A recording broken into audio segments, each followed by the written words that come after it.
Hi guys, আজকে তোমাদের সাথে একটা ভীষণ কারেন্ট টপিক নিয়ে কথা বলতে এসেছি যে দেখো, জিনিসপত্রের দাম এখন অনেক বেড়ে গেছে। তো ঠিক আছে, কিন্তু এই দুদিন অন্তর অন্তর যে জিনিসগুলোর দাম বেড়ে যাচ্ছে সেগুলো জাস্ট নেওয়া যাচ্ছে না। যেমন আজকেরই একটা ইনসিডেন্ট শেয়ার করছি তোমাদের সাথে। কালকে আলুর দাম ছিল 30 টাকা, আর আজকে আলুর দাম হয়ে গেল 32 টাকা একদিনের মধ্যে। আর তার আগেও আলুর দাম 5 দিনের মধ্যে বেড়েছে 28 টাকা থেকে 30 টাকা। আমি এটা নিজস্ব অবজার্ভ করেছি, তাই তোমাদের সাথে শেয়ার করতে পারছি।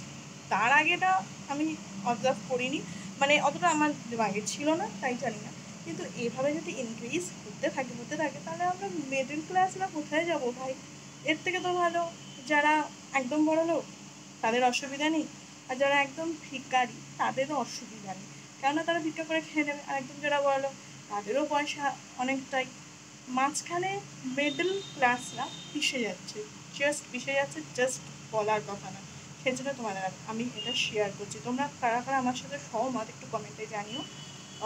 ভীষণ রকমভাবে প্রবলেম হচ্ছে, আলুর দাম বেড়ে যাচ্ছে, ইভেন টমেটোরও দাম বেড়ে গেছে। টমেটো 550 টাকা নিয়েছে, মানে কালকেই আমি নিয়েছি 550 টাকা। মানে আমি জাস্ট মানে ফেড আপ হয়ে গেছি। তোমরা তোমরা কীভাবে কী করছো প্লিজ জানিও। চলো টাটা।